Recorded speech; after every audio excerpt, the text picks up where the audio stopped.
اعوذ باللہ من الشیطان الرجیم، بسم اللہ الرحمن الرحیم۔ السلام علیکم ناظرین، پروگرام حساسیت کے ساتھ میں ہوں ثقلین خان اور آپ دیکھ رہے ہیں NH نیوز یوٹیوب چینل۔ آج ہمارے ساتھ آن لائن کال پہ موجود ہیں پاکستان کی بہترین شخصیت اور عالمی تبصرہ نگار ابو عمار صاحب۔ آج ہم ان سے بات کرتے ہیں کہ جو پاکستان میں موجودہ فرقہ واریت کی جو لہر اٹھی ہوئی ہے، اس کے محرکات، اس کے اسباب کیا ہیں اور بالآخر اس کا حل کیا ہے۔ تو آئیے بات کرتے ہیں عمار صاحب سے۔ السلام علیکم عمار صاحب۔ وعلیکم السلام۔ محترم، آپ کیا سمجھتے ہیں یہ جو موجودہ پاکستان میں فرقہ واریت کی جو لہر اٹھی ہوئی ہے اور یہ انتہا پسندی، مذہبی شدت پسندی کا شکار ہو رہا ہے ملک، اس کے محرکات کیا ہیں؟ دیکھیں، یہ جو موجودہ صورتحال جو پیدا ہوئی ہے پاکستان میں کراچی کے اس واقعے کے بعد، 10 محرم کے واقعے کے بعد، اس کو میں دو حصوں میں تقسیم کرتا ہوں اور دو نظروں سے دیکھتا ہوں۔ ایک تو یہ ہے کہ یہ جو شروعات ہوئی ہے اس کا کوئی تعلق بین الاقوامی معاملات سے جڑا ہوا نہیں تھا، کیونکہ ابتدا جو ہوئی ہے وہ ایک ایسے معاملے پہ ہوئی ہے کہ جس کو ہمارے لوگوں کو خود معاملہ فہمی اور عقل مندی کا ثبوت دینا چاہیے تھا، کیونکہ اب حالات دنیا کے بدلے ہوئے ہیں اور عالمی حالات بھی بدلے ہوئے ہیں اور پاکستان کے حالات بھی بدلے ہوئے ہیں۔ اور آج سے شاید 5 سال پہلے تک تو یہ کہا جا سکتا ہے کہ چلیں سب کچھ چل رہا تھا، لیکن میں سمجھتا ہوں کہ کم سے کم 5 سے 6 سالوں میں جو ہے کافی تیزی کے ساتھ تبدیلی آئی ہے، اور فی الحال تو بہت ہی تیزی کے ساتھ تبدیلیاں رونما ہو رہی ہیں خطے میں بھی، اور ظاہر اس کا اثر پاکستان پہ بھی ہو رہا ہے اور ہوگا۔ لہذا یہ جو میں سمجھتا ہوں کہ اس کے محرکات شروع ہونے کے بین الاقوامی معاملات نہیں تھے، لیکن یہ اصل میں تو یہ ہے کہ اس کو ہم نے خود معذرت کے ساتھ اس کو میں بالکل ٹرو پکچر پیش کرنا چاہتا ہوں، اور وہ بات جو انصاف پہ مبنی ہو کہ اس کے مواقع ہم نے خود ان کو فراہم کیے ہیں۔ کہ میں اس بات کو بہت اچھی طرح جانتا ہوں، سمجھتا ہوں کہ نماز میں اگر ایک تقریر بھی کی جاتی ہے تو اس کے بارے میں بھی کافی بحث و مباحثہ ہوتا ہے آپس میں، اور یہ کہ کون کرے گا اور اس کے عنوان کیا ہونا چاہیے اور اس کا مواد کیا ہونا چاہیے۔ تو ایسے حالات میں کہ جب کہ مختلف دنیا میں تبدیلیاں آ رہی ہیں اور تیزی کے ساتھ مقاومت جو ہے وہ آگے بڑھ رہی ہے، اس میں ہمارے کم سے کم ان لوگوں کو جو نظر رکھنے والے لوگ ہیں، جو نظردار ہیں، ان کو کم سے کم اس پہ نظر رکھنی چاہیے تھی کہ کون سی چیز جو ہے وہ مائک پہ ہونی چاہیے اور کون سی نہیں ہونی چاہیے۔ تو میں تو اس میں کم سے کم ان نظر رکھنے والوں کو ذمہ دار ٹھہراتا ہوں کہ یہ اس کی شروعات ہونے میں جو ہے یہ اس کا ایک عنصر جو ہے وہ خود ہماری طرف سے جو ہے وہ عاقبت اندیشی ہے اور کم عقلی ہے اور بے شعوری ہے۔ دوسرے مرحلے پہ یہ ضرور ہوا کہ جب یہ اس طرح آن ایئر ہو گیا، کیونکہ یہ سالوں سے یہ سلسلہ ہوتا تھا، لیکن میں نے کہا کہ اس حالات میں جو ہے اس کو تبدیل ہونا چاہیے تھا، کیونکہ ہمارے نظر رکھنے والوں کو تبدیل کرنا چاہیے تھا، لیکن نہیں کیا، اور یہ ان کی ظاہر غلطی ہے۔ اور اب دیکھنا یہ ہوگا کہ اس میں جس نے اس کو آن ایئر کیا وہ کہیں سے مربوط تھا کہ جس نے اسی ٹکڑے کو پخش کیا اور آن ایئر کیا کہ تاکہ یہ ملک میں آگ لگے۔ اگر تو وہ کہیں سے مربوط اور کسی کا فرستادہ تھا تو پھر تو یہ کہہ سکتے ہیں کہ اس کو جو ہے وہ پہلے ہی وقت سے جو ہے یہ ٹارگٹ کیا گیا تھا کہ ایسی کوئی بات ہوگی تو اس کو اس طرح اچھالا جائے گا اور پھر اس سے سوء استفادہ کیا جائے گا۔ تو دوسرے مرحلے پہ میں سمجھتا ہوں یقیناً پھر یہ ہوا کہ جو عالمی سطح کی جو قوتیں ہیں اور خاص طور پہ وہ جو استعماری قوتیں جو خاص طور پہ مسلمانوں کے درمیان میں اسلام کے نام پہ موجود ہیں، تو انہوں نے پھر اس کو اپنے لیے فرصت جانا اور سمجھا کہ یہ تو بہترین موقع ہے، لہذا اس سے سوء استفادہ کیا جائے، اور انہوں نے اس کو ٹیک اپ کیا اور اب اس کو ایک آگ کے طور پہ بھڑکانے کی کوشش کر رہے ہیں۔ تو میں یہ سمجھتا ہوں کہ اگر اس سے قبل کے حالات دیکھیں تو آپ دیکھیں گے کہ آصف دجالی کے جو معاملات تھے تو اس پہ جو ہے وہ اہل تفنن اور اہل تشیع دونوں نے اس کے خلاف بہت ٹھیک ٹھاک جو ہے مذمت کیے اور بیانات دیتے رہے، اور ماحول اور حالات جو ہے وہ مختلف تھے بالکل۔ جی بالکل۔ لیکن یہ جب حالات جو ہے جب ظاہر پیدا ہوئے جس میں میں سمجھتا ہوں ہمارا اپنا بھی ایک قصور ہے، تو اس کو پھر بین الاقوامی سطح کے جو استعمالی قوتیں ہیں، باہر کی اور داخلی سطح کی جو قوتیں ہیں، جو تکفیری ذہن رکھتے ہیں، جو فرقہ وارانہ ذہن رکھتے ہیں، جو چاہتے ہیں کہ یہ اس کو آگے بڑھایا جائے، انہوں نے پھر اس کو جو ہے اپنے لیے بہترین ہتھیار کے طور پہ جانا اور اب اس کو وہ استعمال کرنے کے در پہ ہیں اور استعمال کر رہے ہیں۔ جی عمر بھائی، معذرت کے ساتھ یہاں پہ آپ نے بالکل بجا فرمایا کہ بیرونی قوتوں نے جب یہ ہمارے آپس کے انتشارات اور اختلافات اور اپنی کم عقلی کو دیکھا تو ممکن ہے کہ وہ بھی درمیان میں کود پڑے ہوں۔ تو اس حوالے کو دیکھتے ہوئے 3 سوال آتے ہیں ذہن میں۔ اس وقت جو پاکستان کی موجودہ صورتحال ہے، مثلا 2 معاملات سے، ایک تو اس کو دیکھ لیجئے خصوصی طور پہ کہ جو عالمی صورتحال پہ پاکستان اب الحمدللہ کہ اسلامک بلاک کا سربراہ بننے جا رہا ہے۔ ایک تو یہ چیز بھی ہو سکتی ہے کہ عالمی طاقتوں کو بھی بری لگی اور شاید اس میں ہمارے کچھ مسلمان ممالک بھی شامل ہوں،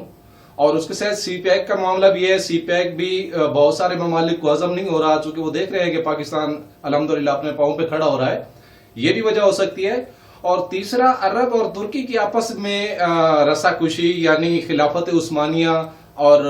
ان کا سعودیہ کی اپنی حکمرانیت بادشاہت، کیا یہ عوامل بھی ہو سکتے ہیں اس میں؟ دیکھیں، اس کو ٹوٹلی نظر انداز تو نہیں کیا جا سکتا کہ میں یہ کہوں کہ ٹوٹلی نظر انداز کیا جائے اسے، اور لیکن میرا نہیں خیال ہے کہ اس وقت پاکستان عالمی سطح پہ اسلامک بلاک کی سربراہی کرنے جا رہا ہے یا اس کو سربراہی دینے کے لیے کوئی اسلامی ممالک آمادہ یا تیار ہیں۔ ایک تو یہ کہ خود پاکستان کی جو داخلی صورتحال ہے وہ ایسی نہیں ہے، اور پھر پاکستان کا جو یعنی اسٹینڈ ہے بہت سارے معاملات پہ وہ بہت شفاف اور بہت واضح نہیں ہے، لہذا وہ عالمی سطح کے جو معاملات ہیں اس پہ مثلا خود امریکہ ایک عالمی استعمار کے طور پہ دنیا میں جانا جاتا ہے، پہچانا جاتا ہے، اس کے بارے میں پاکستان کا کوئی موقف واضح نہیں ہے۔ وہ کبھی ساتھ ہوتا ہے، کبھی جو ہے وہ تھوڑا سا پیچھے ہٹتے ہیں، لیکن وہ ایسا نہیں ہے کہ وہ ان سے بالکل ڈس اٹیچ ہو گئے۔ لہذا میں نہیں سمجھتا کہ ایسے حالات پیدا ہونے جا رہے ہیں کہ پاکستان جو ہے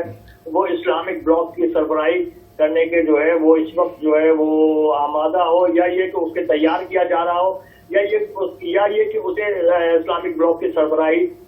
دی جائے، یا کوئی دینے کے لیے جو ہے وہ پیشکش کر رہا ہو، یا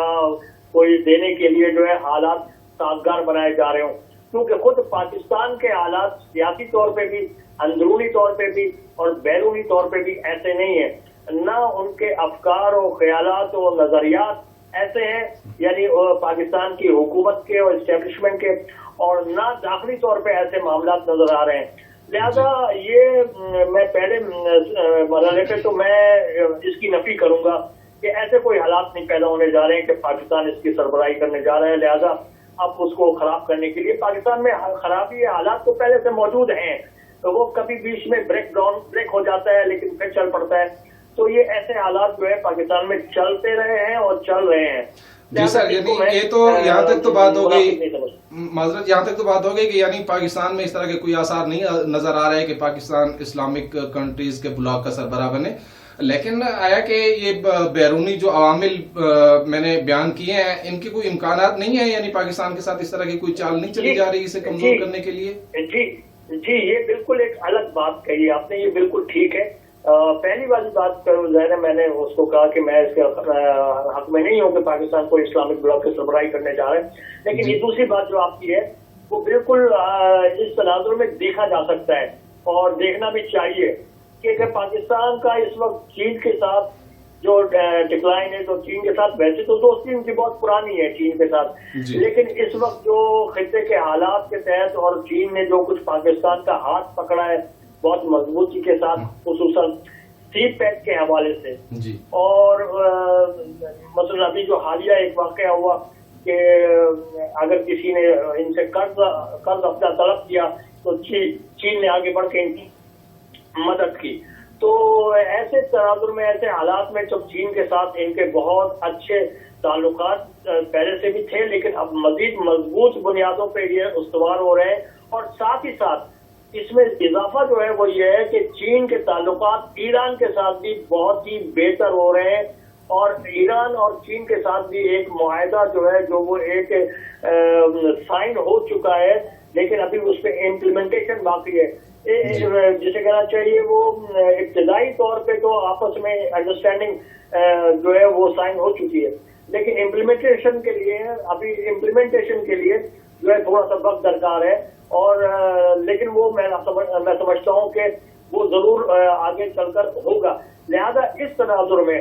عالمی استعمار اور طاغوت اور خود اسلام کے اندر جو لوگ مسلمان بنے ہوئے ہیں لیکن استعمار کے ہرکارے ہیں، استعمار کے ایجنٹ ہیں، اس میں خاص طور پہ میں نام لوں گا مثلا وہ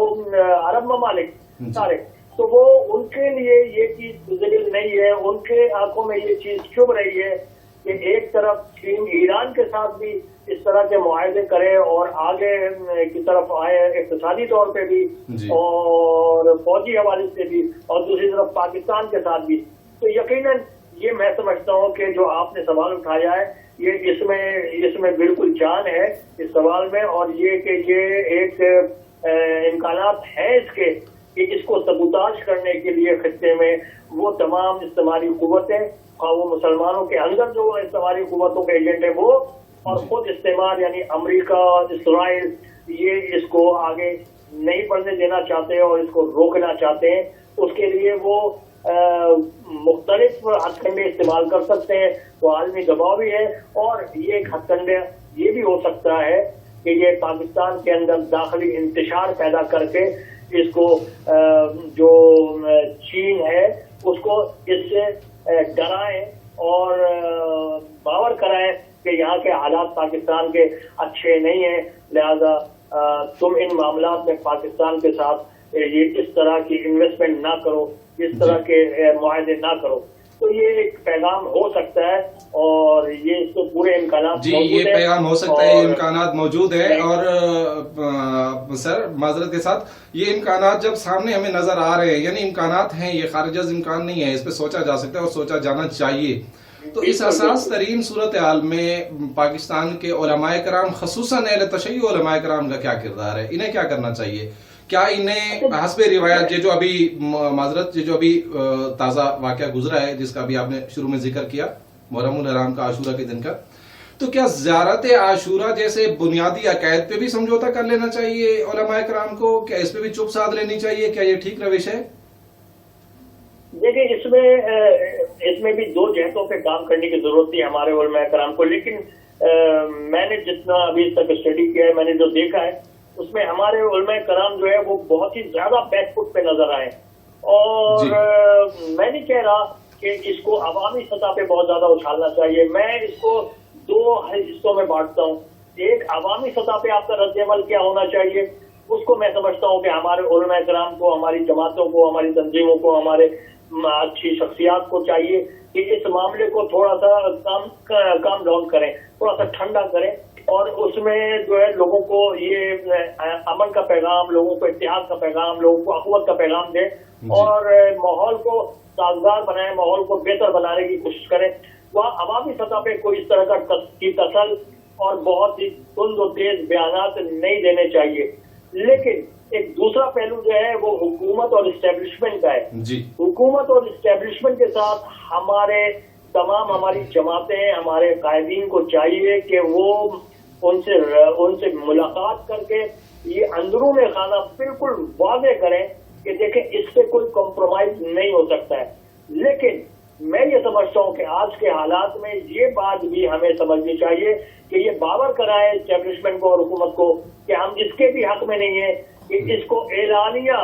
سرعام جو ہے وہ سڑکوں پہ یا اعلانیہ جو ہے وہ گلیوں میں، کوچوں میں، بازاروں میں اس کا اعلان کیا جائے اور اسے ہم پڑھنے اور اعلان کرنے پہ جو ہے بالکل مصر رہیں. ایسا نہیں ہے. ہم سمجھتے ہیں کہ ان کو یہ کہنا چاہیے ہمارے قائدین کو جا کر کے، ہماری جماعتوں کے قائدین کو جا کر کے کہ ہم اس کے حق میں نہیں ہے کہ اس کا اعلان کیا جائے، اس کا اعلانیہ بات کی جائے، اعلانیہ اس کا اعلان کیا جائے، لیکن ہم اپنی مساجد میں، اپنی امام بارگاہوں میں، اپنی محافل میں، اپنی مجالس میں نہ اسے کبھی بند کریں گے نہ کبھی بند کر سکتے ہیں کہ یہ ہمارے ایمان کا حصہ ہے. اور دوسری یہ کہ ہم اپنی اگلی نسلوں تک یہ پیغام پہنچانا چاہتے ہیں، ہم اگلی نسلوں تک یہ بات بتانا چاہتے ہیں، لہذا یہ سفر کا سلسلہ ہمارا نہیں رکے گا. ہم اس پیغام کو اپنی اگلی نسلوں تک بھی پہنچاتے رہیں گے. لہذا ہمیں اس سے نہیں روکا جا سکتا کہ آپ یہ چھاپ نہیں سکتے زیارت عاشورہ، آپ کی دعاؤں کی کتاب نہیں چھاپ سکتے، آپ مسجد امام بارگاہ میں بھی نہیں کہہ سکتے، نہیں بول سکتے، آپ اپنے گھر میں بھی نہیں کر سکتے. یہ اس سے ہم بالکل نہیں رکیں گے. یہ واضح موقف ہونا چاہیے ہمارے جماعت کے قائدین کا اور ان سے بات کرنی چاہیے، لیکن ہم اس کے بھی حق میں نہیں ہے کہ اس کو سڑکوں اور بازاروں پہ لا کر کے اعلانیہ بات کی جائے، لاؤڈ اسپیکر کو بات کی جائے. اس کی مثال میں ایسا دوں گا کہ جیسے انڈیا میں گو کشی جو ہے وہ ہندوؤں کے لیے مسئلہ ہے، مطلب وہ گو ماتا مانتے ہیں، تو مسلمانوں کو نہیں چاہیے کہ وہ ہندوؤں کے سامنے اور زبردستی لا کر کے جو ہے وہ گائے کا ذبح کریں اور وہ لوگوں کو برگلائیں. تو ظاہر ہے، لیکن مسلمانوں کو یہ وہاں پہ حق حاصل ہے کہ وہ اپنے علاقے میں اپنی خاص جگہوں پہ جو ہے وہ گائے کا ذبح بھی کرتے ہیں گائے، اور اس کے گوشت کو کھاتے بھی ہیں. لیکن اگر مسلمان اس کی جگہ یہ کہیں کہ ہندوؤں کو یہ سامنے ہم کریں گے تو یہ مسلمانوں کی غلطی ہوگی. اسی طرح میں سمجھتا ہوں کہ پاکستان میں ہمیں بھی یہ سرعام سر بازار بات کرنے کی نہیں ہے. حالات بالکل مختلف ہو چکے ہیں اور پاکستان کے حالات جو ہے وہ ظاہر ہے وہ پھر دوسری جگہوں پہ بھی اثر انداز ہوتے ہیں. مثلا ایک قوت اس وقت دنیا میں جو ہے وہ میں سمجھتا ہوں مقاومت کے جو ایک دوسرا نام ہے وہ تشیع ہے. اور اس وقت دنیا بھر میں یہ استعمار نے جو ہے یہ شیعت سے جو ہے وہ شکست کھائی ہے، حزمیت اٹھائی ہے، اور خاص طور پہ اس کا علم بردار ایران ہے. تو اب ظاہر ہے وہ ایران کے اوپر بھی یہ جو ہے وہ ضرب پڑتی ہے اور اس کے معاملات کو بھی لوگ خراب کرنے کی کوشش کرتے ہیں. رہبر اس حوالے سے بہت صاف اور شفاف نظریہ رکھتے ہیں کہ ان مقدسات کے حوالے سے، یا جو مقدسات نہیں ہیں ہماری نظر میں لیکن ان کی نظر میں ہیں، لیکن کم سے کم صحابہ کرام اور